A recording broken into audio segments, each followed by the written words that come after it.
We are. All right. It takes a minute to go live. We'll see It it says pop. live. Hmm. Is it live for you? It's It still says like live on loading on Facebook. mine. It says webinar streaming live on Facebook. Okay. It looks like we are live. Yay, yay, yay. Hi, everybody. Elle Ingalls here at Living Pressure Free with Elle. And I have a really special guest on tonight. And we've just met. So we're in a coaching group together because we are learning how to do some cool things.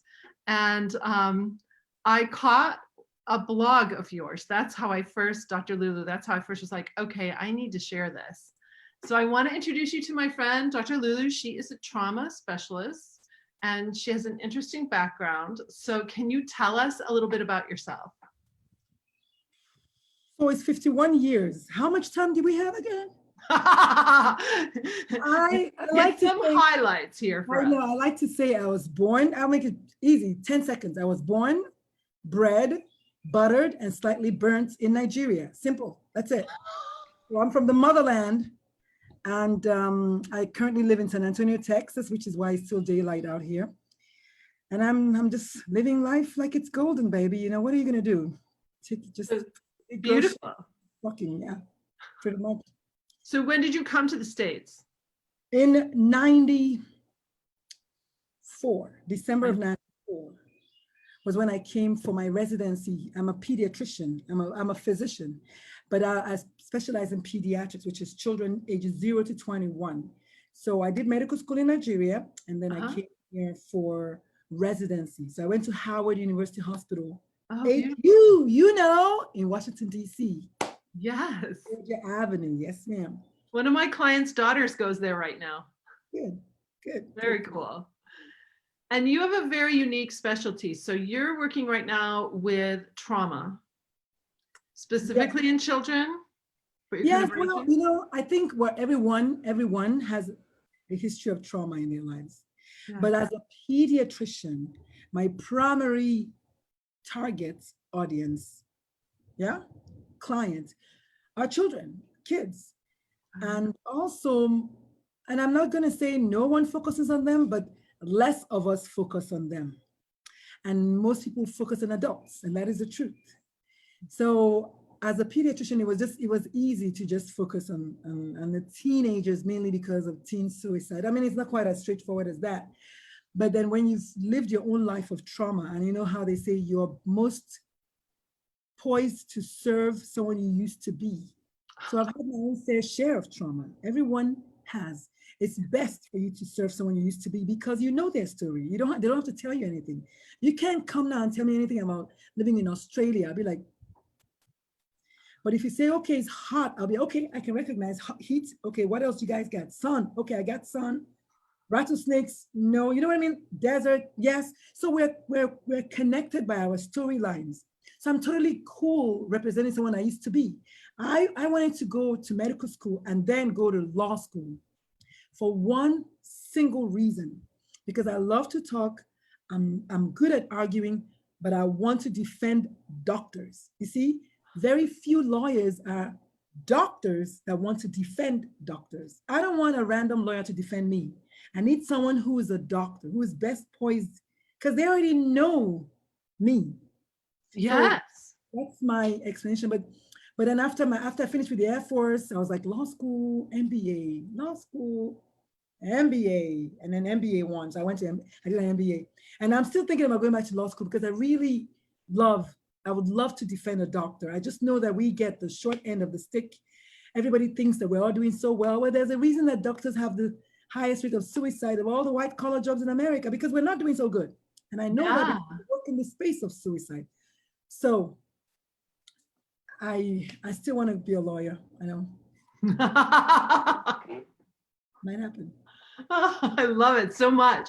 So when you this trauma thing, you do a lot with ACEs, correct? Yes, exactly. And that's, can you explain to my audience like what ACEs is? And if you know what ACEs is, then you know that this is trauma.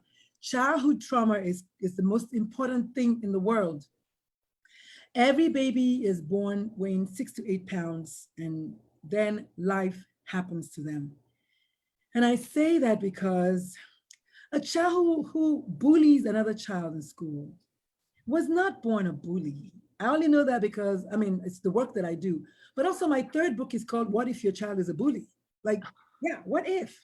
So it's like, this is real stuff for me because most bully victims kill themselves. And then the problem is majority of people, when you hear suicide, I'm going to ask you, Elle. By the way, my wife, I call her Elle. We both call each other Elle because she's Linda, and then my middle initial is Lizme, so we call each other Elle.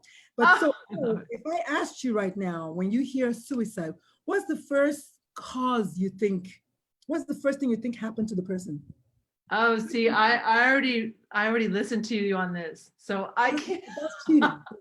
Before you listen to me, that's cheating. Right. Because I need you to come like you didn't know me. Because your listeners don't know me. So in all fairness, for you, the first time you hear that your neighbor's son killed himself, what are you thinking? Right. There's something wrong. He's got some sort of mental dysfunction.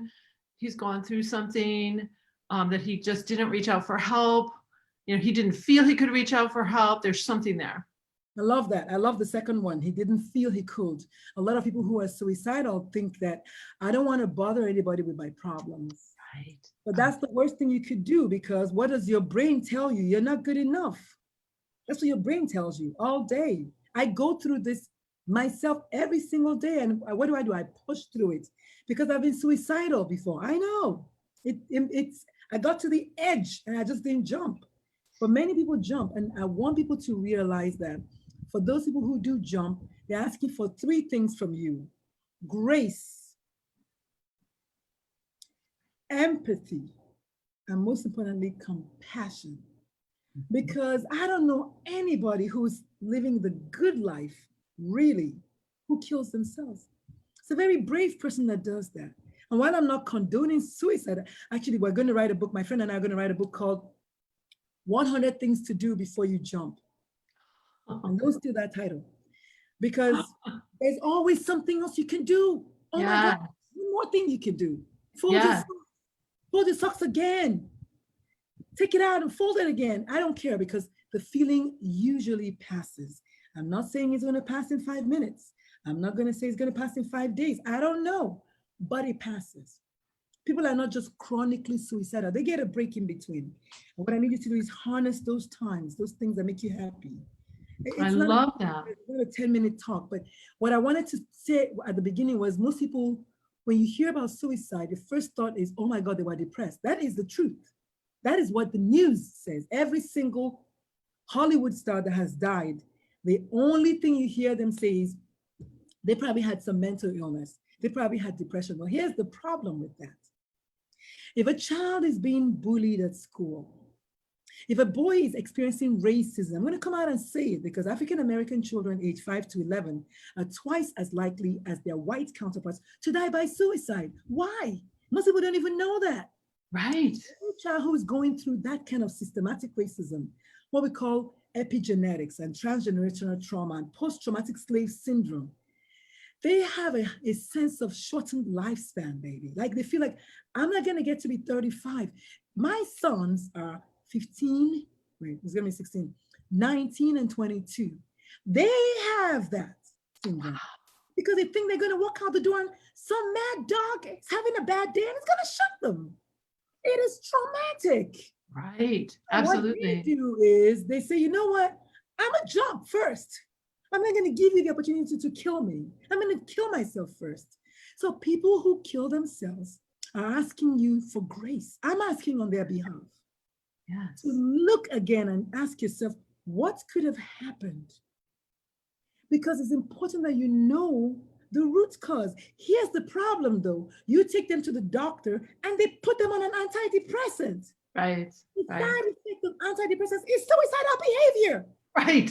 Exactly. Shit. Exactly. Yeah. I don't want that. Oh. But that's because there are not enough people that would take the extra minutes to study and ask themselves, if this child is truly being molested by her uncle or her neighbor every day, and she wants to kill herself, you fix what's causing her to want to kill herself. Right. You don't give her medication. You don't shackle her to a bed and tranquilize her. And no, she needs a hug. She needs grace. She Grace. I love that so much. I love that idea of grace and hope. I mean, I've had situations where I've helped people with suicide and talked a person off a bridge, and it's just amazing. And one was a friend also, and the first thing I just immediately thought is, how can I provide that hope of somehow this is going to be okay? Like what? And the words just kind of like you tune in, and the words. Oh my God, you stole that from me! I swear to God. So one of my podcast episodes was called Tune In and Talk. It's important. I know it was called Lean In. Excuse me. It was called Lean In, Tune In, and Talk. So lean in. Of course, you're leaning in. You're closing the space in between. It's physical, right. And of course, it's non-physical. Whatever. I don't know. But you're leaning in. So you're leading from the heart. Your right. Ears are closer. Your body is closer. You have a place of vulnerability. Right. Tell me more. Right. And then you tune into their radio frequency. What, like, someone can be having a bad day and you're just like all about, and then you look again and say, wait, are you okay? You just tuned in. Just tuned in. Versus, and then gone. You didn't even notice. And then you come back and they've hung themselves, or, I don't know, whatever. But I'm just saying like that. So tune in and then talk. And then, of course, it's a whole breakdown. Yeah. Whatever, each letter means something. And I stole the word talk, which of course is a word because I'm a speaker, but I also stole the word talk saves lives from the American Foundation for Suicide Prevention. I just came up with an acronym for talk. Yeah. You know what? Yeah, T means tell someone, something like that. Tell someone. And then A is allow them to be there for you. So you can't tell me you want to kill yourself and you're like, no, I'm okay. No, you're not okay. You told me that for a reason. So allow them to be there for you. I think Elle is listen or something. I have it broken down, one for the victim and then one for the helper. Oh, nice. And then K is know the signs or something, And then, by the way, when we're done here, go ahead and put a link so that people can learn. You can feel free to put any links. You don't have to do it now, but on the Facebook, go ahead and put anything just in. Tag me on it. Yeah, just tag me on it and I'll do that. Yeah. But anyway, but that's it in a nutshell. Each letter means something, whether you're the person who's been summoned or you're the person who is going through it. Each letter means something. Simple stuff. Yeah. Tune in and ask the right questions, listen with intent, and then keep a connection going. Most teenagers, suicidal teenagers, the studies have shown that if they can identify one single adult in their life who they trust, they will thrive. Right. Teenagers that kill themselves are telling us that they couldn't find a single adult. Right. That is terrible. It is terrible. Yeah.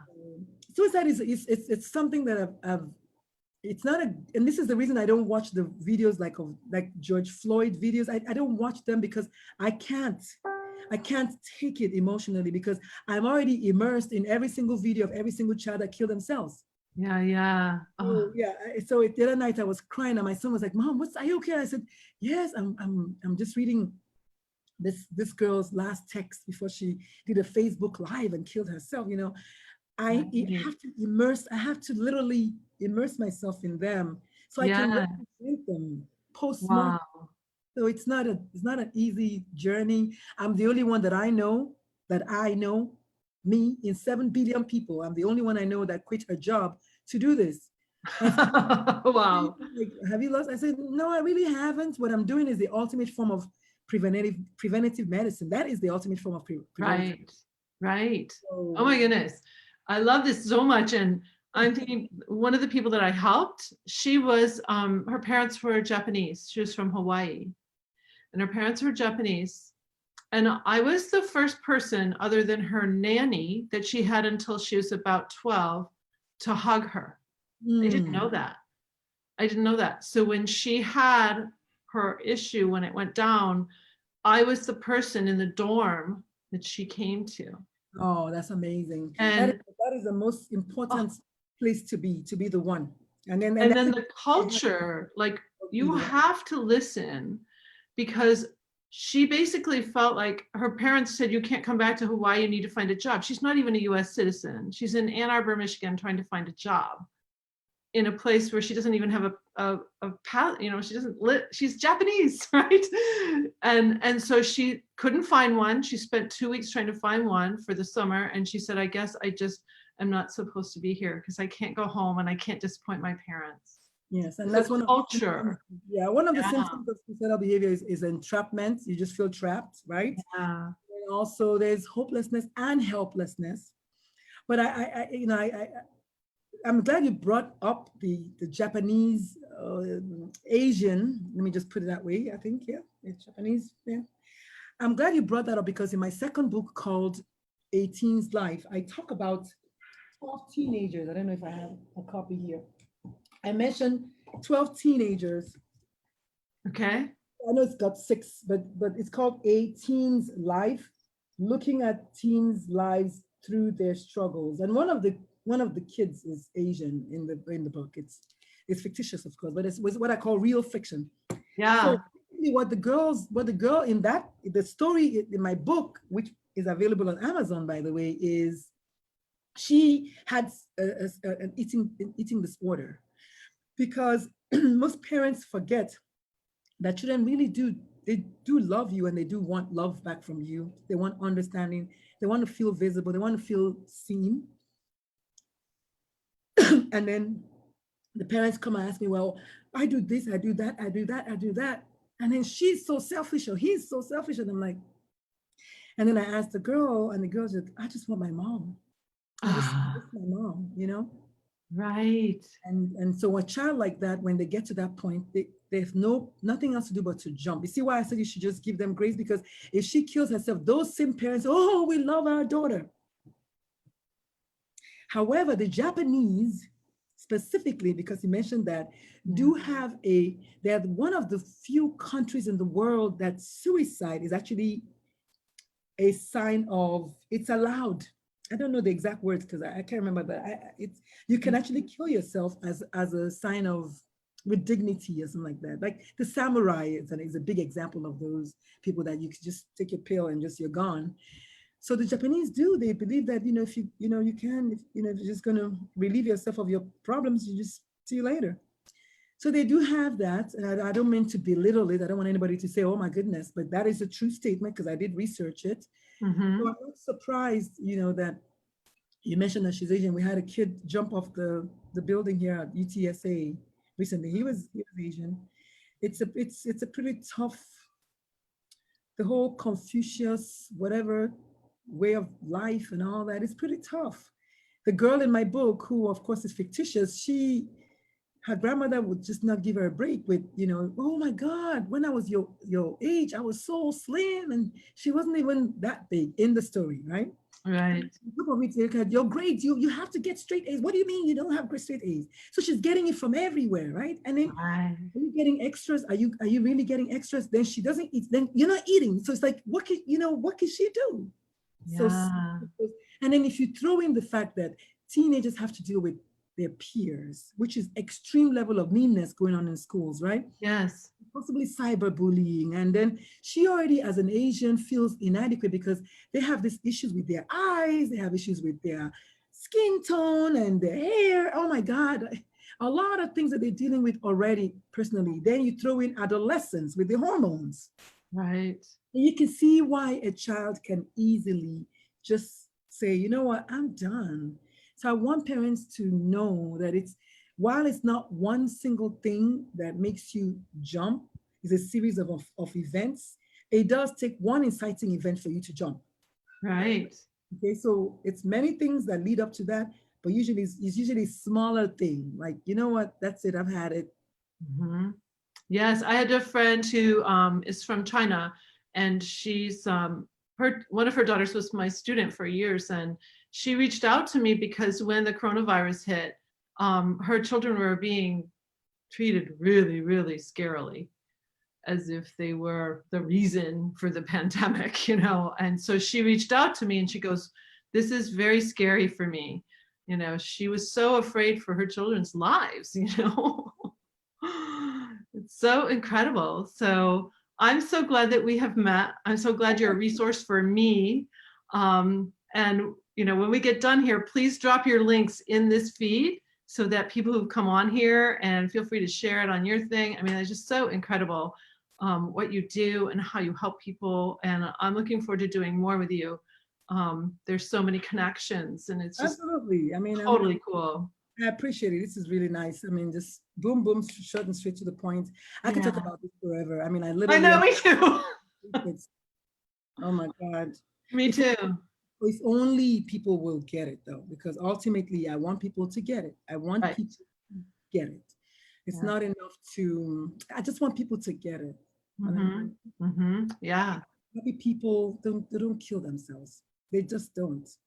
So, but it's not sadness as in depression where you can treat with medication. Yes, I mean, depression will be one of the symptoms, right? But usually, like, you know, for instance, if you've been, I keep going back to molestation because that has just kind of, we had a spike since we had the lockdown. Yes. So if you're being molested, you are going to be depressed. You're going to have a low sense of self-worth. You're going to have, you know, all of that, you know, and then your brain is going to tell you, yes, you deserve it. Your brain will tell you that. Yeah.